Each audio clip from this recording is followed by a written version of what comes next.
Coming of Age is coming up next. I'm your host, Josh Newby. First today, a look at the future of Baptist Hospital with President Scott Raynes. Then a look at the past of Escambia County as our area prepares to celebrate its 200th birthday. There's some surprises in store from both the past and for the future. Stay with us. Coming of Age starts right now. As we age, staying active in life and involved in the community can become a challenge. But with Council on Aging of West Florida's range of home-based services, you remain healthy, independent, and engaged. From Meals on Wheels and respite care to senior dining sites and the retreat, you'll feel empowered to regain your freedom while retaining what makes you, you. We've been in the community for nearly 50 years, advocating for elders and supporting those who care for our parents and grandparents. We were there when your father's health began declining, when your mother needed companionship during the day. And guess what? We'll be there down the road when you need those services too. Now, join with us as we talk together about the aging issues that matter to you. On October 1949, ground was broken to build Baptist Hospital with the purpose of bringing more modern health care to our community. 71 years from that date, October 2020, Baptist again broke ground for its new main hospital and health campus at the corner of Brent Lane and I-110. Baptist is making this investment to transform care in our community and improve the quality of life for generations to come. Today, we are joined by the president of Baptist Hospital, Scott Raynes, to get an update on this project and to discuss the latest updates with COVID-19. Scott, thank you so much for joining us today. We've all seen the construction begin there at the corner of Brent and I-110. Give us the latest update. Yeah, so thank you for asking. Progress is phenomenal. As you can see, if you've been by recently at all, it's started to come up out of the ground. What you're seeing is the main hospital being built and the central power, CEP, Central Electric and Power, you're seeing it come out of the ground. It's happening from west to east. And so today we have essentially much of the second floor of the hospital concrete poured, and you'll start to see the medical office building, which will be closest to 110, start to come out of the ground as well in a matter of the next 3 to 6 weeks.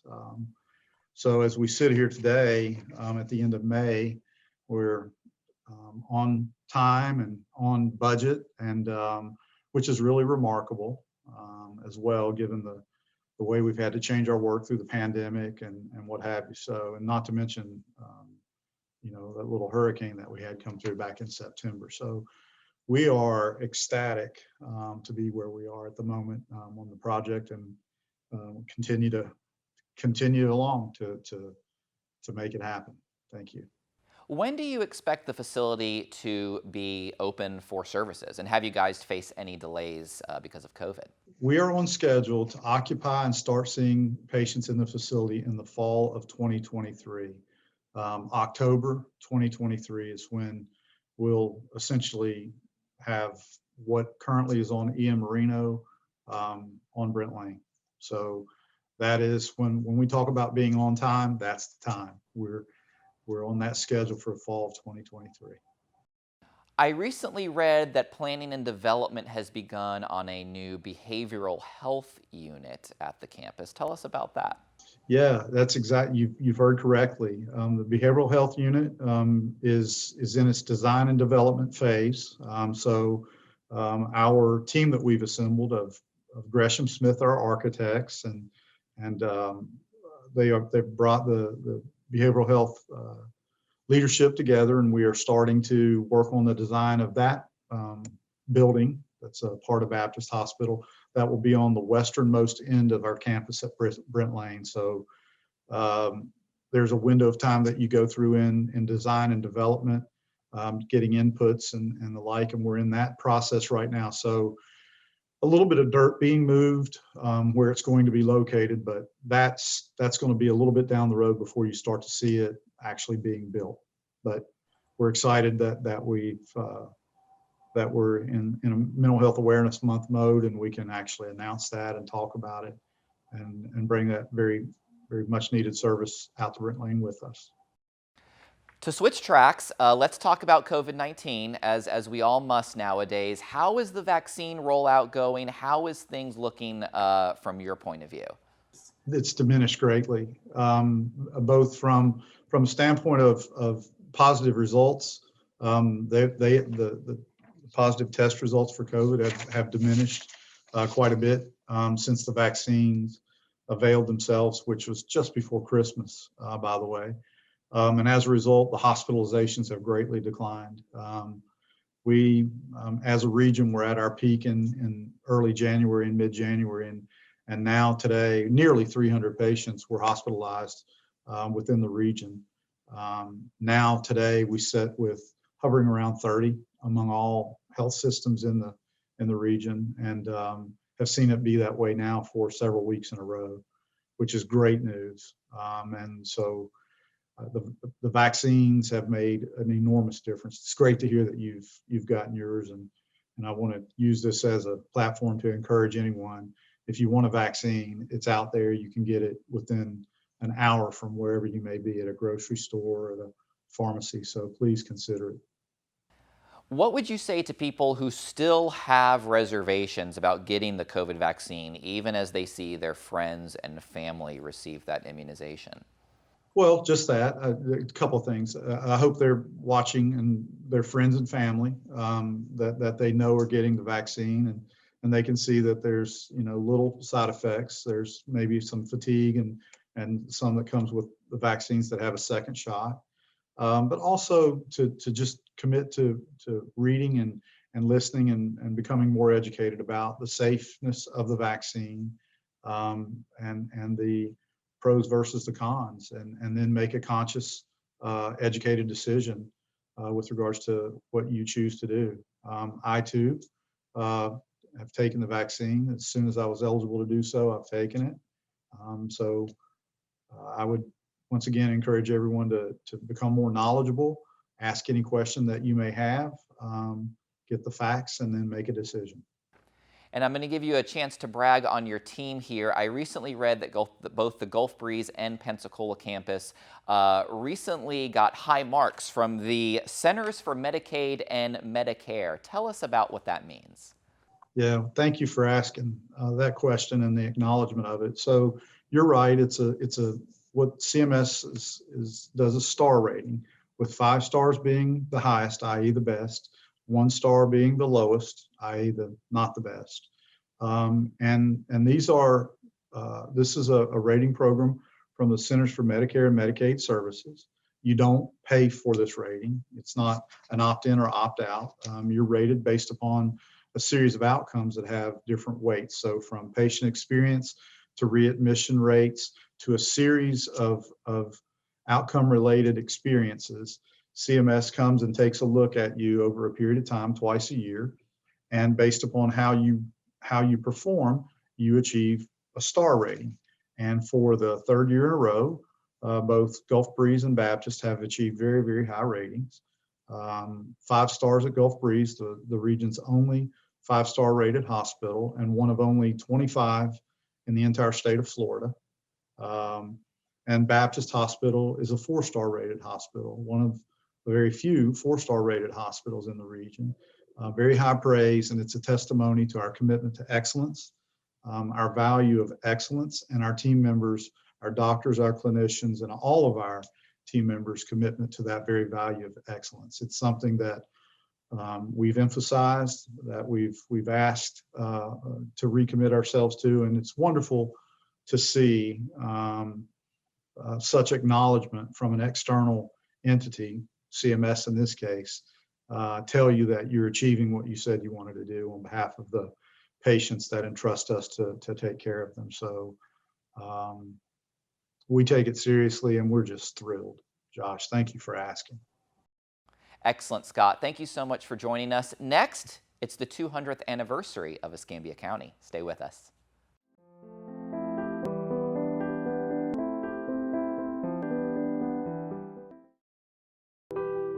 Why do people love ACT's retirement life communities? There are more reasons than just the active lifestyle. Like ACT's Life Care, a plan that protects your nest egg with predictable monthly fees, even if your healthcare needs increase. So you can enjoy a carefree today and a worry-free tomorrow. Plan a visit and see why our satisfaction rating with current residents stands at 98%. ACT's Retirement Life Communities, where loving kindness lives. The Beacon at Gulf Breeze offers the finest senior living community in the area. We are here for your loved ones who need assisted living and advanced memory care services. Seniors will feel right at home with studio, one-bedroom apartments, a large dining area, a beautiful landscape courtyard, and even a salon. With professional staff and one-on-one care, your loved ones are our top priority. Welcome to the Beacon at Gulf Breeze. Welcome home.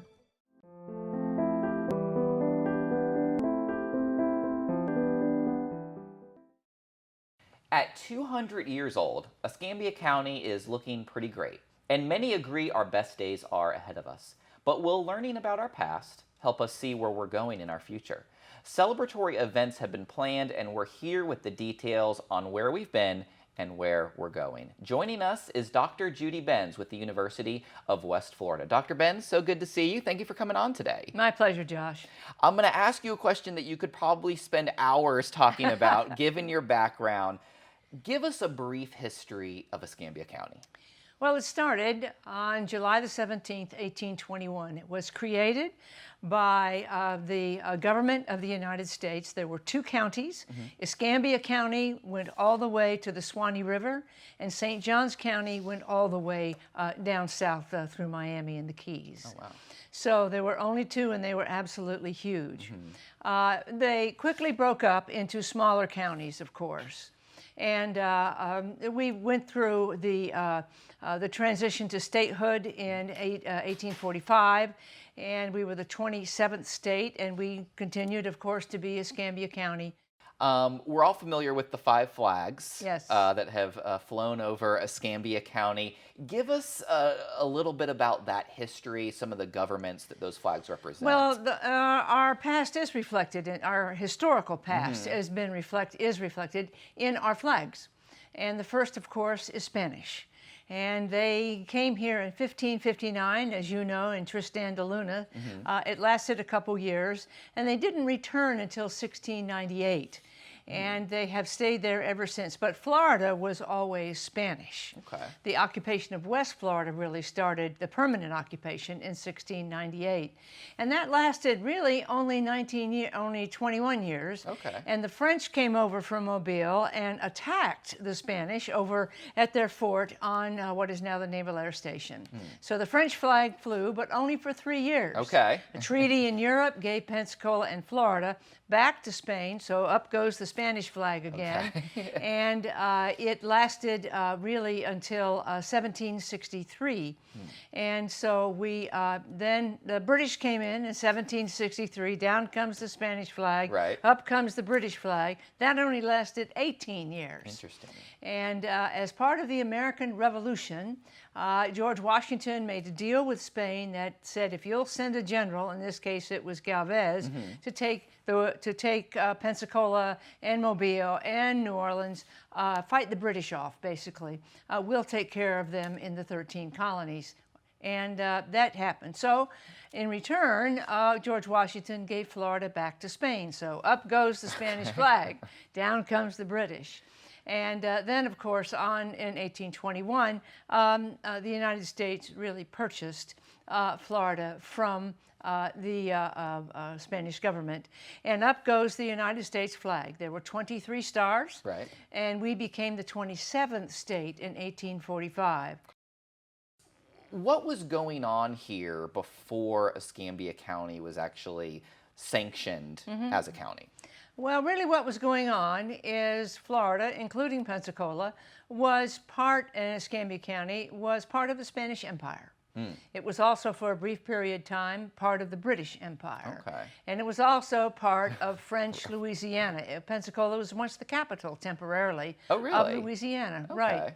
And so we were basically, a short answer is we were a colony of European countries. Interesting. And we changed flags and hands as wars and treaties moved along. Yeah, that's interesting. As you were talking about the flags, I didn't realize that it had gone back to Spanish possession. Oh, yes. So many times. There's a first Spanish period, then there's a second Spanish period, then there's Galvez tromping through at the end of the British period.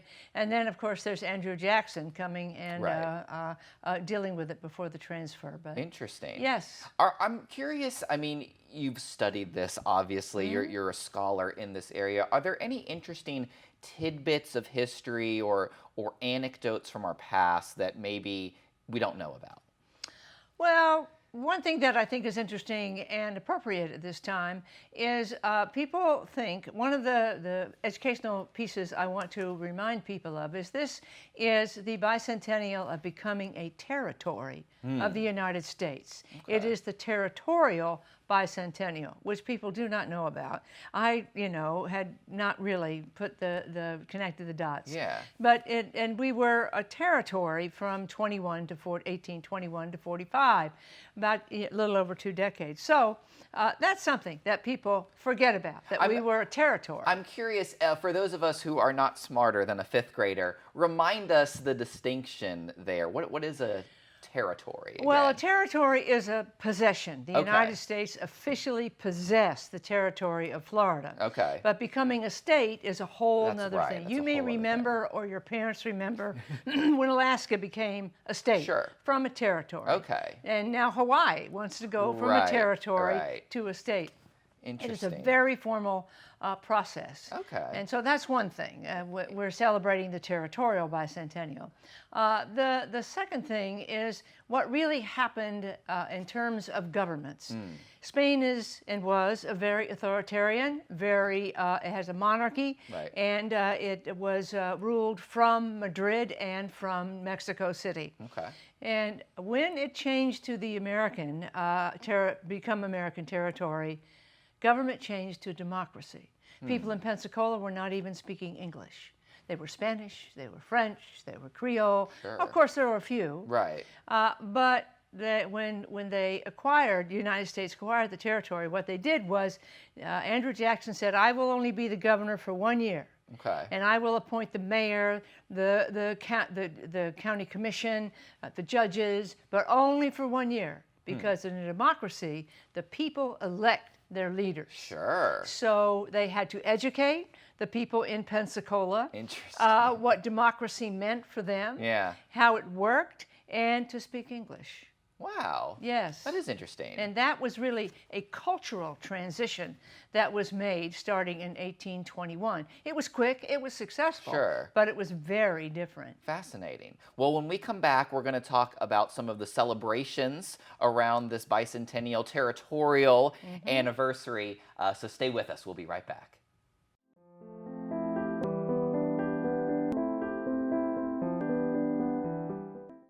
Since 1989, TLC Caregivers has been providing the special help people need to stay independent in their own homes. TLC is an employer of choice in the home care market. Our employees are screened with level 2 background screens, drug-free, and have caregiving experience. If you have time, enjoy people, and are interested in joining us, go to tlccaregivers.com to learn more about becoming a TLC caregiver, or visit us in Cordova Square.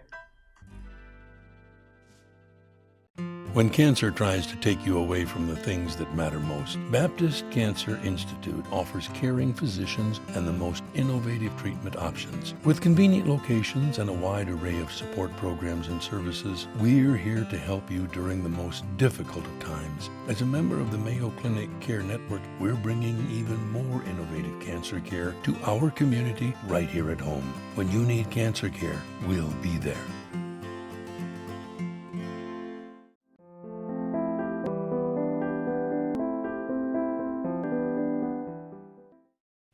If you're just joining us, we just learned the fascinating history of Escambia County, including the 5 flags that flew over this town, how many times it changed hands with Spain especially, and that this is, of course, the territorial anniversary.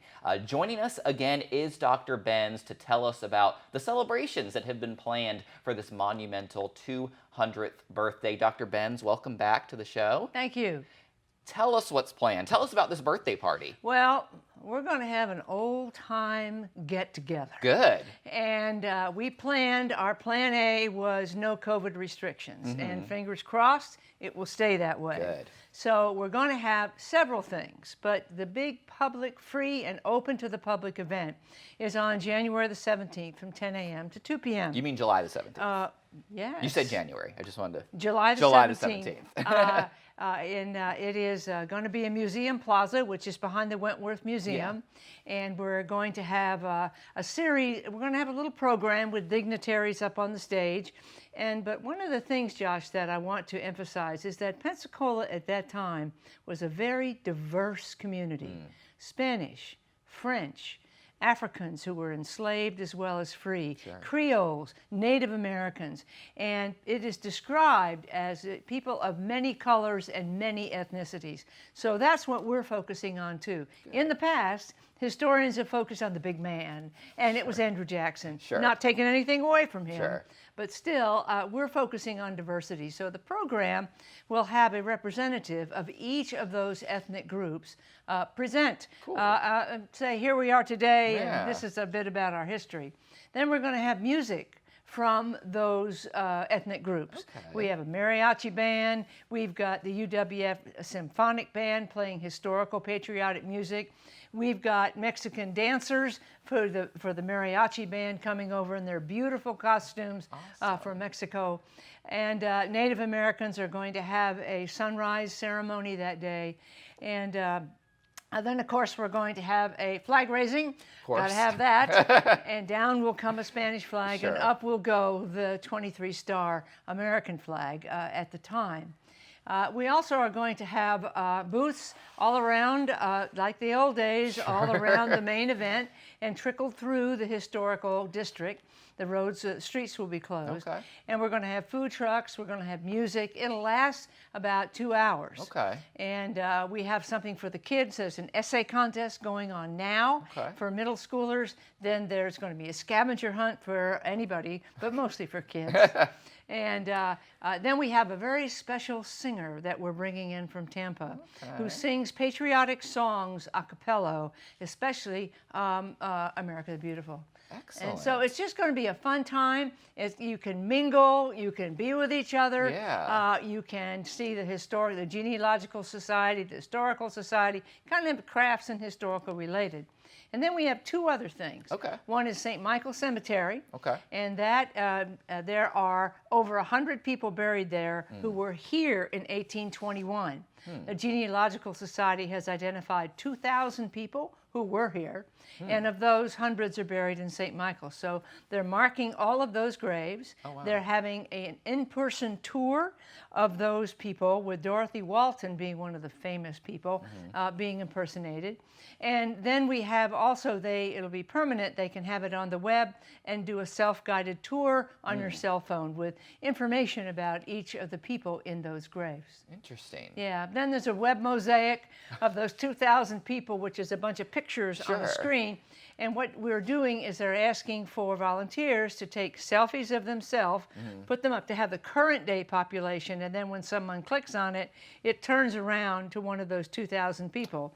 And saying, you know, this was Adam Smith, he was a carpenter, he lived over on Romana Street, he had 5 children, yada, yada, yada. Fascinating. Yes. So I'm sure people are happy to hear that it's going to be in person. Absolutely. No, I mean, you wouldn't want a 200th birthday. Hugging, shaking a hands. virtual Zoom. Well, we had Plan birthday. B, but... Sure.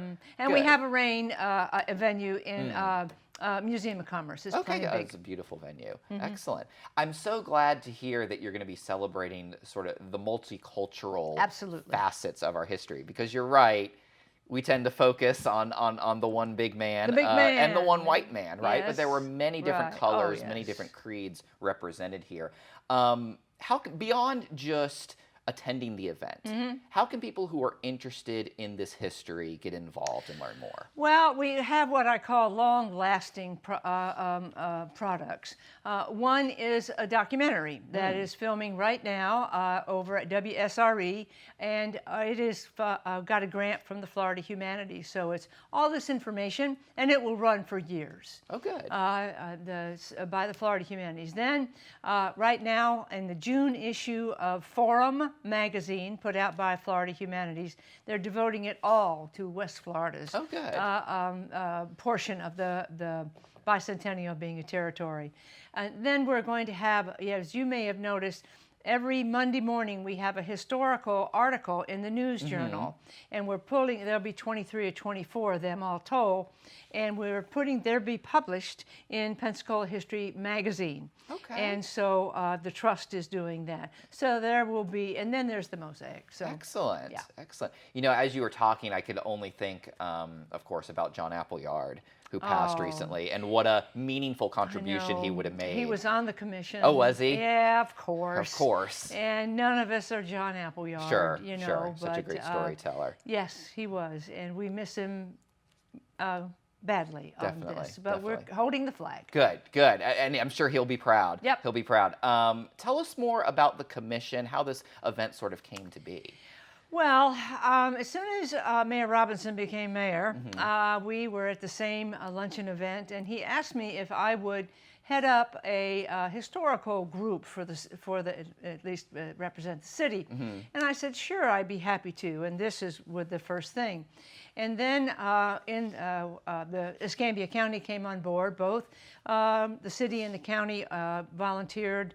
Well, the council and the commission gave the commission $25,000 each. Senator Broxson made sure we got, and our delegation got a match in out of the legislature. So this is not being done on the cheap. And just one more time before we leave, tell people the details of the big event. When and where is it? It's July the 17th, 2021, 10 a.m. to 2 p.m. in Museum Plaza behind the Wentworth. Free, open to the public. Awesome. Music, food, and mingling. Awesome. I'm excited. I know this is your thing, so I know you're excited, and I'm sure we'll all be down there to celebrate. Dr. Benz, for your knowledge, for your contributions to the community, for this birthday, thank you so much for coming on today. It's my pleasure, Josh. Thank you for inviting me. Absolutely. Until next time, enjoy life. You've earned it.